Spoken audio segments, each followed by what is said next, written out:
Hi, I'm Ken Rutkowski. I have the opportunity to spend time here interviewing some of the movers and shakers. And today we're going to be talking about digital art and where the opportunities are. I am honored to be joined by VESA, who is a very famous artist who's joining us. Generally you'd be in Finland, but not today, you're here in Abu Dhabi. And do me a favor, can you somehow paint the picture of what your studio looks like in Helsinki? Well, first of all, the honor is mine, Ken. It's always fun hanging out with you. So, essentially, my work has been digital originals ever since 2008. I started body painting on people, telling their stories, photographing that, painting and photographing the paintings, putting it together with a computer. So I have about 350 originals that are sort of museum-grade artworks, but they're also high-resolution pieces. So what we did with this company called Kolaro in Helsinki is that, hi everyone, by the way. So we we put together this physical space that is about 10 meters in diameter, that is all these works and also the couches and the benches and everything, because they turn into just about anything, because you can print them into a physical space, you can make it into a car like we're going to be talking about a little bit later, and how those physical spaces can transform people's minds into figuring out what's actually important about the metaverse and the digital revolution that we're kind of but initially that wasn't the purpose of the studio. It was for you to have that collaborative art type of feel, right? You walk in, you get inspired, and you create art. No. From the get-go, it was the idea is that you walk into this studio that is completely immersive, and then you sit on one of the couches, and you put on VR glasses, and then you kind of dive into the metaverse, and when you come out of it, you're still immersed in art. And then there's also a green screen sort of segment of the studio where some people, when they come in there into this portal, they kind of become art that then become a part of the whole ecosystem. So it's kind of this thing of transporting people from one inspiring setting to the next and kind of like figuring out what that looks like. It's a grand experiment, but it's a lot of fun. Back in 2006 is really where you started to get attached to digital art.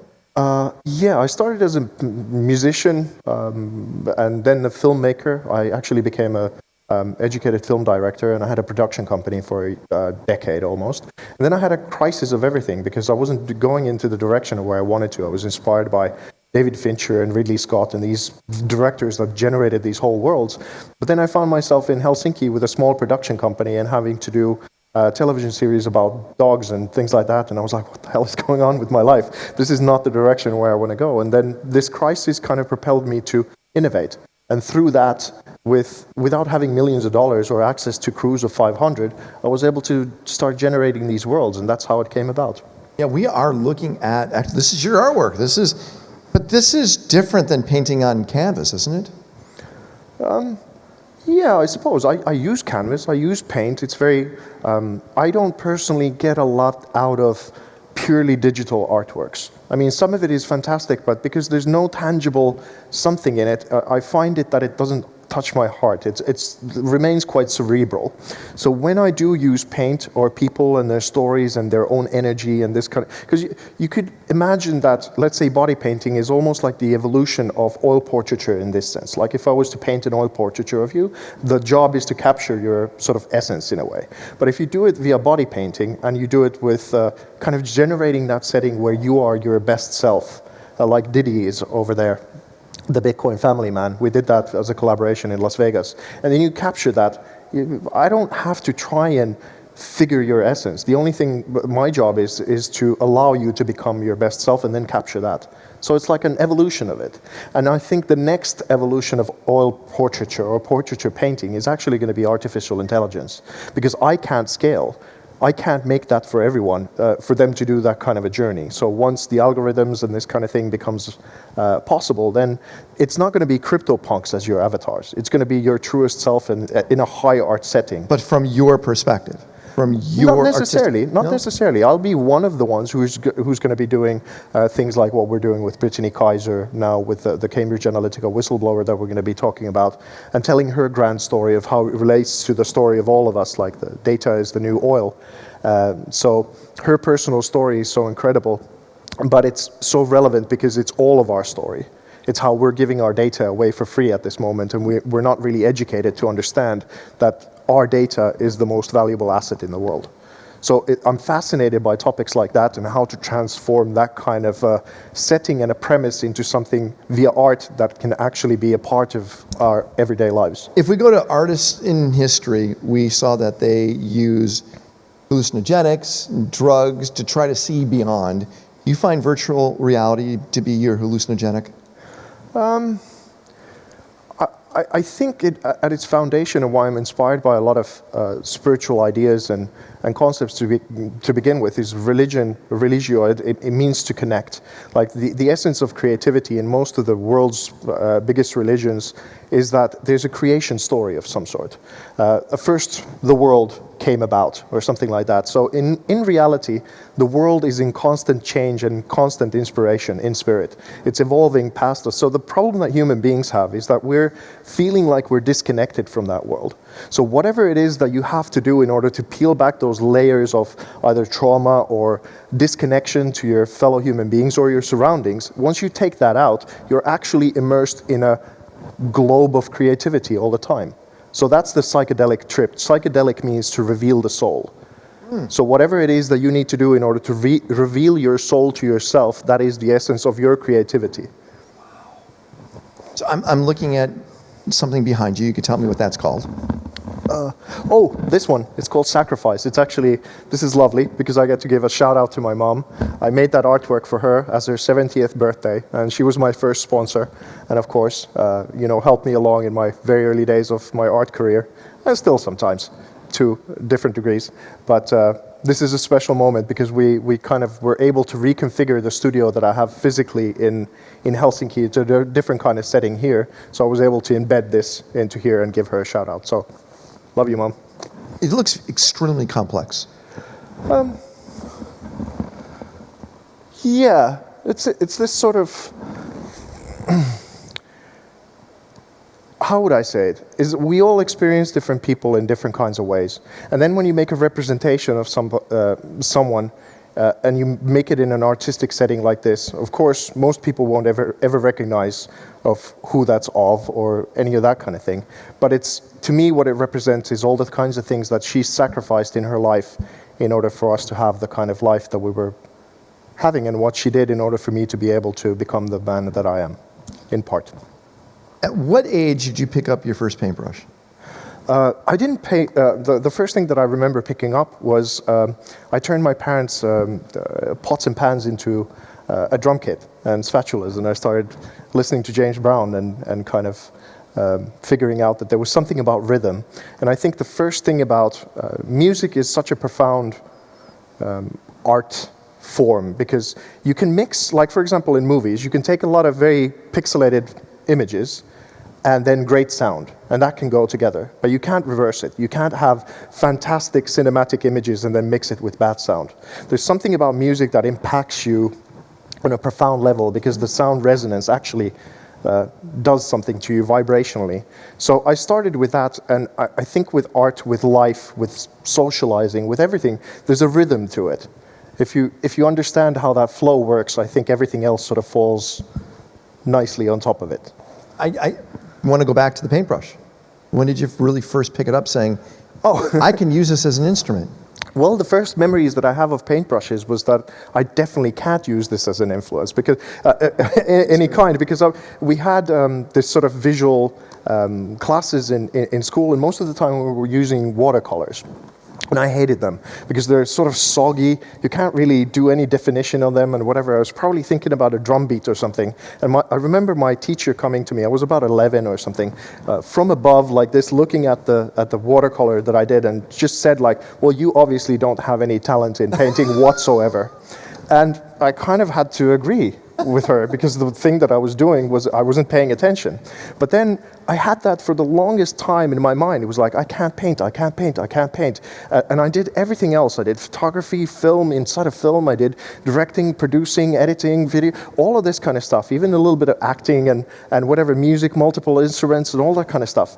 And then I actually saw a guy called Richard Bandler, who's the co-founder of NLP, Neuro-Linguistic Programming, which derives from hypnosis and kind of making effective change in people's lives. And I saw him on stage where there was a bunch of people who had the same sort of limiting belief as I did, that I can't paint. And then he put them in a trance in this television studio, kind of like a setting like this, and he gave them, I think, acrylics and a canvas. And these people in a trance started painting. And then he sort of walked them up, and then they weren't like Monets or Picassos or anything, but they certainly weren't matching their own internal pictures of themselves as in I can't paint. And at that moment, when I just saw that, I realized that, damn it, that's where it comes from. This is like, I could just get rid of this as a belief. But in technical terms, I could not paint at that point in 2008. So what I realized that what if I started telling people so I could light, I could photograph, I could play with paint, and I could try and figure out with Photoshop how that all would come together. And this is how the process came about. And once I saw the first artwork in front of me, I was like, wow, I don't want to make films anymore. This is absolutely what I want to do from here on out, and I'm still on that journey. But it sounds like you needed all those creative expressions to understand what it takes to do what you do now. Yes, absolutely. It was necessary to fail. Yeah, and film has been a great sort of embedding of how to get into NFTs from the sort of traditional contemporary mindset, I suppose, and how to make these things move. What are these new metaverses? What are the different kinds of expressions that you can now evolve art with into this exciting new realm where we get to be immersed in art. That's what Picasso wanted to do. Like when he was making Guernica or something, like into a big canvas, that's the dream of an artist, is to bring you into a world. And you can do that to a relative degree with even a small painting if the person is willing to kind of submerge into that. But you can better sort of invite people into a whole world if they just put on virtual reality glasses, or like you build a whole immersive room like this. Then it's a completely different game. One of my favorite movies is a movie called Midnight in Paris. Not sure if you ever saw it. Owen Wilson goes back to the early 1900s, and he bumps into all these people, and he bumps into Pablo Picasso. Right. And Picasso, you see one of his paintings, and he says, yes, you could have it. It was like for $50 US, right? Crazy. He wants to buy them all. But that's, in Pablo Picasso's mind back then, that was the value of what that painting was. Yeah. Now it'd be millions and millions of dollars. So when you look at all of this incredible artwork you put out here, how do you establish a value? Well, the way I actually got a lot of help with this, because in my early days, in my early 20s of becoming a sort of professional creative, I came across this guy called Ken Wilbur. And he's considered the father of integral theory. And basically he's recommended by the level of politics like the Clintons and the Matrix directors and those kinds of people. They come to his Integral Institute in Boulder, Colorado to talk about where their philosophy and their expression and kind of integral priests who are figuring out what's similar between Islam and Christianity or whatever. They go to kind of have at these really important conversations at that institute. And the main curator, art curator, is called Michael Schwartz. He's a professor of history and art. And he basically gave me a quote in 2014 already that my art is among the most integrally advanced in the history of Western abstraction. One bold claim, but one backed up by the words themselves. Do you want to drop this mic real quick? It's all right. So, but basically, so he said that I'm already in the same category as the Picassos and the Kahlos and the Rothkos and the whatever. And that means about I suppose even if you look at sort of the legacy price, that's maybe a 5 million floor for a piece. If I have 350 artworks, just quickly counting on the basis of something else, that's about $1.75 billion worth of value. But as you know, most art becomes popular after the artist dies. Yeah, but the blockchain kind of solves that, and I've heard enough of people coming to me and saying like, "Oh, VESA, your works are going to be amazingly expensive after you die." I'm going, well, it's a pretty nasty thing to say to someone, but it's kind of like it's sort of true in the eyes of history. But also, an artist is kind of like a closed circle already. That now in the NFT space, everyone's super enthused about all the Bored Apes and the CryptoPunks and whatever, and it's sort of simple because you know that there's only 10,000 of these. So it's the game reference that they're scarce, there's a community around them, and the expression is kind of easy to understand what it is. So people sort of understood the game reference, but for fine art, it's a little bit of a slower process to come into this whole thing, because you need kind of the tools to analyze what's inside of the frame. Look at the artist's career. What are they sort of doing? But I've generated 350 works in 14 years. So if you think that I'm now 43, I have maybe something like, I don't know, 40, 50 years left if I'm lucky. I live very well. So that means that at that pace of generating works, I'm going to have high resolution, these kinds of images, much more few of them than there are CryptoPunks. So you can close the loop and the circle already before I die to understand how limited, because it's about scarcity. I get it, but back to the idea, you look at any one of these beautiful pieces of art, in your mind, what do you think the value is? Well, what is the value of a thing that is new that didn't exist before someone made it? I understand the philosophy you're going after, but anything that I make, I have to put a value because there has to be some type of market for someone to buy on the other side. No, so the way that I look at it, this is why it's really difficult to make evaluations like that as an artist, is that because it's emotional.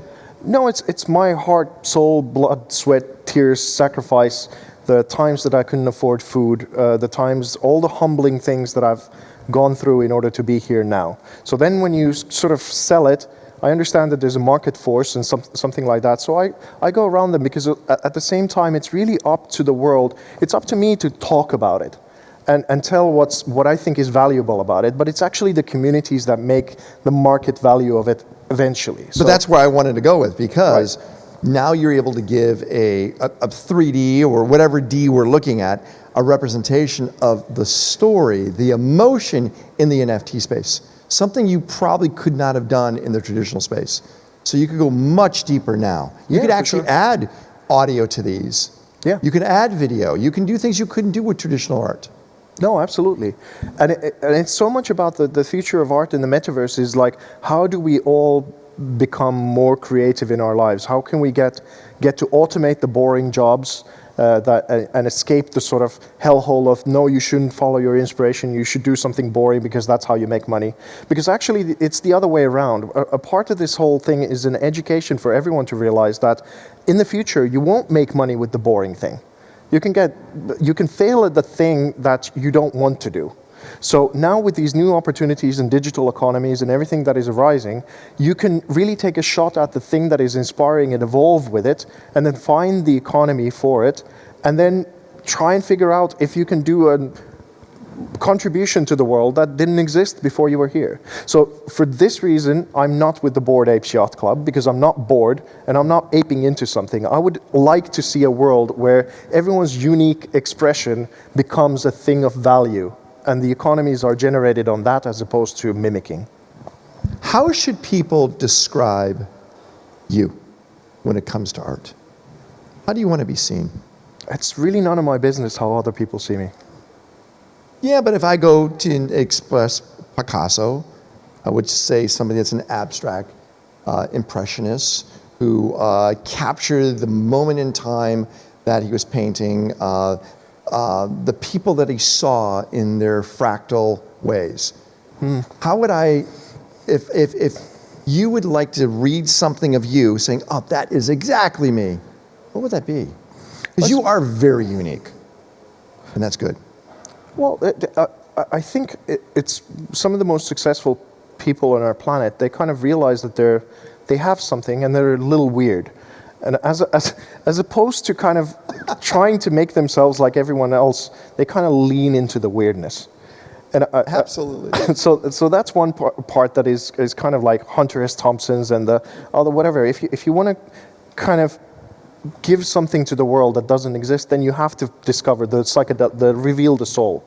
So I think I've done that to a degree, and then I'm on this continuous journey of discovery. But where it comes all together is back to Ken Wilbur, the integral art theory. It's like integral art really just means to be able to look at multiple things at once and see how they make a comprehensive whole. By the way, I've interviewed 25,000 people, okay? And one of the, I would say of all these people, there were certain traits that were the same amongst the extremely highly successful people, okay? And one of those traits was all of them saw themselves as uncommon. Uncommon, which would be your weird thing, you know? But yeah, Elon Musk actually sat back and he says, I'm uncommon, which means is I don't accept commonality. Common does not work for me. Uncommon does, and that's exactly you. So why are you excited about NFTs? Why do you see this as the future? Well, one of the things that I suppose we're in kind of as a part of this, I've been building this world with Superworld, which is an augmented reality platform. It's really exciting. It's like they made 62 billion plots of land out of Google Earth, essentially. So I own the Louvre of Abu Dhabi, actually, in the Superworld. I bought it for $80, which is a little bit cheaper than what they paid for it. But so I can build something inside of the Louvre of Abu Dhabi in this virtual reality setting, an augmented reality thing. And it's one thing, but with their team, we've been building a spearhead gallery that is inspired by the Luxor temple, which is the temple in man. It's been built into the image of man, and it actually tells the story of how a pharaoh goes from birth to transcendence, and how that artistic temple in and of itself helps societies keep together and tells the story of how to live well. And that was such it just blew my mind that you could build a building that is a life lesson. And like you placed it inside the NFT space. Yeah, we built this into 3D with the honor and respect of John Anthony West. Through him, I learned what the temple was, and then kind of deepened into that a little bit, and then honoring that sort of presence and what they achieved already in the ancients. We were able to put together the past, present, and future of art and expression, of what art really supports. It should be a slice of life. What I find quite annoying about the sort of postmodern era of art, the last 50 years of it, is that it's become almost synonymous in many people's minds of the banana that was on the wall of that Miami gallery 2019, and kind of this insult kind of thing that doesn't make sense and miasmic and whatever. And I'm trying to a little bit return some of the functionality of art. This is what I started with. How is art truly relevant to our lives, even if you're not an educated professional and you don't want to be there with a glass of red wine and pretending something is cool or what. So how does that, one of the main problems that I saw that artists were doing is that they kind of went to art school and then they learned everything about Picasso and Monet and going all the way back to Da Vinci and whatever. So, and they were referencing, almost making footnotes of art throughout, and then their professors would grade them well if they've put enough footnotes into their sort of thing. And their art was very insular in its education a while ago, and that's why it all looked the same and felt the same, because the institution itself kind of funneled people to be the same. Now, what I realized with Ken very early on is that I could go into, let's say, a scientific field and take something like what Elon Musk is doing with a car and find an artistic expression of the whole philosophy of what he's put together. And then I'm contributing actually into a whole ecosystem that is already being sort of going into one way. Which we haven't even touched upon. You're doing these wraps around cars and turning cars into driving artworks, which is amazing. One of them is seen here. Hey, I want to jump to something totally different. When I say the name Brittany Kaiser, what do you think of? I'm thinking one of the most relevant stories of our time. I'm thinking about data ownership, and so the story of Brittany Kaiser really is that she was working with a company. Well, she started as an idealist, sort of leftist political campaigner, wanted to make the world a better place, and then she ends up in a right-wing think tank at a startup that is then famously became synonymous with the Trump campaign and Brexit and all this kind of massive things, and eventually pointing to what Facebook was doing with its data, and about, I think it was 400 companies who were doing the same as Cambridge. So it wasn't just Cambridge, it was a much, much wider problem. And eventually, when she came out with her story, I think Facebook lost $120 billion in market value. And they were writing about 35,000 articles of her a day, and now there's about 5 million articles of her life and sort of everything that she revealed in relation to something that I think is so super important for all of us, for us to realize how valuable our data is and demand decentralized solutions or these companies to kind of start respecting the value that we're giving to them. Because the first 20 years of media, social media companies, is really all of us just giving out our value for free. And you're working with her, right? Yeah, we did this whole thing in my studio in Helsinki. We were using 8 GoPro cameras, depth cameras. There's this wonderful 3D artist called Frank Spalteholz who flew from Germany to do this, and Zoan, the virtual reality company, and a bunch of... We're just trying to figure out, we don't really yet even know how all of it is coming together. It's an evolution, but it's essentially her life story and the bigger story of data coming together in an NFT artwork, and some of it, I can't wait to see what the virtual reality versions of that are going to be. It's going to be incredible. Now, Brittany couldn't join us here, but she has created a message for the audience, and we're going to embed that video so people can see it. So here's Brittany Kaiser. Hi, everyone. My name is Brittany Kaiser, and I'm a data rights activist, someone that has spent so many years of my life working on our digital rights and digital ownership, what it actually means to own digital content, where we have transparency and consent and permissions, and the ability to always retain a certain amount of value in royalties or in any sort of ownership rights.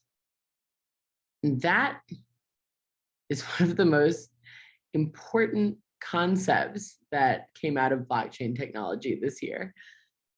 NFT, who knew that that would be one of the world's top buzzwords, the Collier's Dictionary Word of the Year, even one of the topics at Saturday Night Live.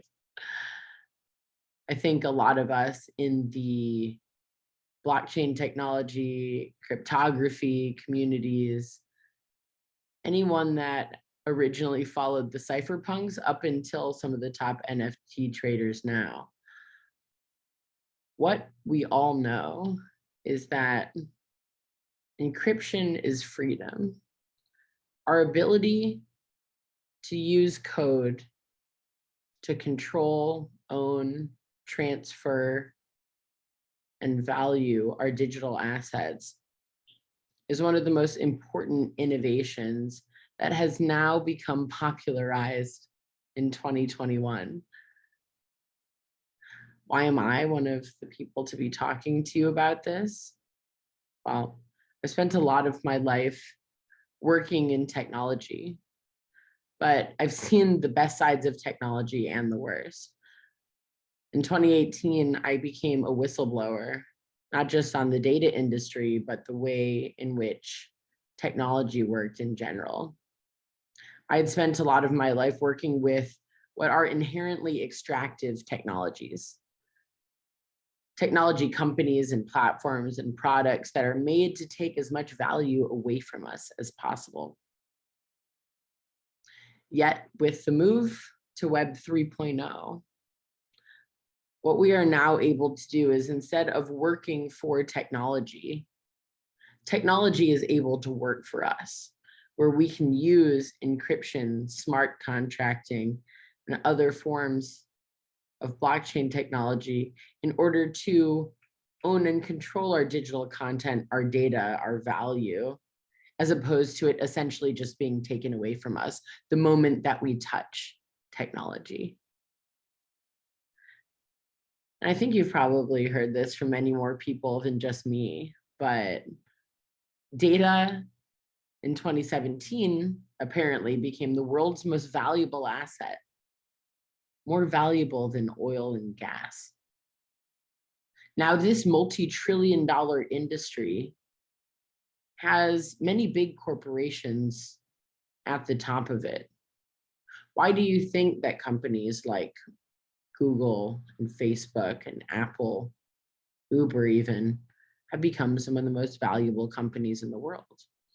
It's the value of the digital assets that they have collected, a lot of that being personal data from all of us as users. So our data makes the most powerful companies in the world to the tune of hundreds of billions of dollars and trillions of dollars that they are worth. It is really an accumulation of our value. And that is what Web 3.0 returns back to us, the value that we have created in the technology supply chain, back to the individual. This is why I actually left Cambridge Analytica, was to go full time into blockchain technology, to work with technologists that actually cared about ethical and moral principles, to work with technologists that care about transparency and consent and permission, to work with technologists that cared about empowering people. Now, over the past year and a half, what we have seen with the coronavirus shutdown is that we have all been forced to lead nearly a completely digital life. And now, for the first time, we have seen this kind of global awakening of people that never seem to understand the importance of your digital life or your value in the digital world until we were all thrust into this digital life without particularly choosing it. Or even our children are leading a digital life to just go to school or interact with their friends. And so I think as a global society, we have started to revalue what digital content and value and time and attention actually means.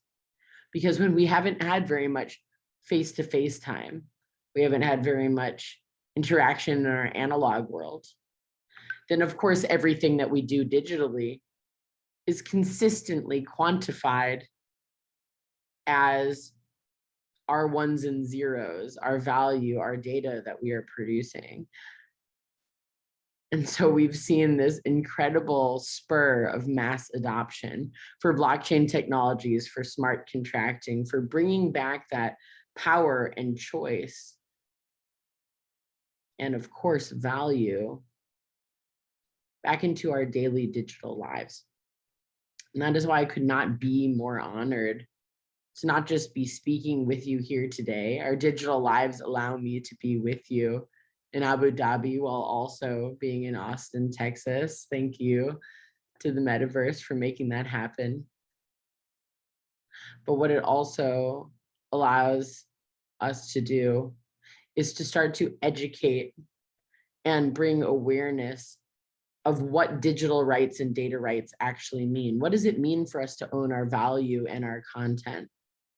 To be able to choose our privacy and anonymity, or to be able to own our entire value supply chain that we create in our digital lives. Well, I was lucky enough to be introduced to the incredible artist VESA last summer. And that's when we started talking about doing an incredibly important, not just NFT project, but a project that would be able to bring that passion, that engagement, that emotional side to what it means to own your data, what it means to be able to own your digital content, to use a smart contract encryption and blockchain technology to protect yourself and your family, but also lead a successful digital life. And so what we have been working on, and what I just had the honor to spend so much time in Finland working with him and the team on, is going to blow your minds when you see it.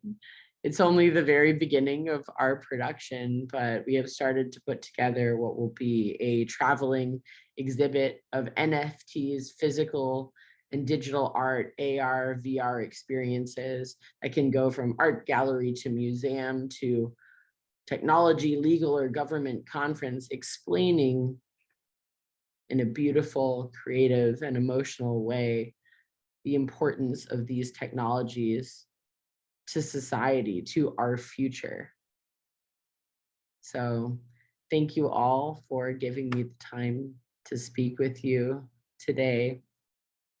I'm so excited for you to hear more from VESA about what we have in store for you. And thank you so much for caring about the types of technologies that I believe are going to change our world for the better. I'll end with my favorite quote from the late, great Dr. Stephen Hawking, who said that technology will allow us to live in luxurious leisure. What he meant by that was that the move from legacy technologies that take advantage of us, whereas I said before, where we are working for technology platforms, that instead we should be building technology that allows us to live a better life, that empowers us. And so, yes, technology can work for us, and it takes all of us in this room working together to make sure that that future becomes a reality. So thank you all so much for having me. Thank you, VESA, for being there in person with everyone. And I am so excited to see you all in person in Abu Dhabi sometime soon. Thank you, everyone. VESA, I really appreciate you spending time with us. If people want to find out more about you, where should they go? Artforcrypto.com, and on Twitter and Instagram, it's @artbyvesa, VESA. And VESA from Helsinki, and if I say it right, I believe it's Kiitos, which means thank you. In Finnish, kiitos for being with us. Kiitos, Ken.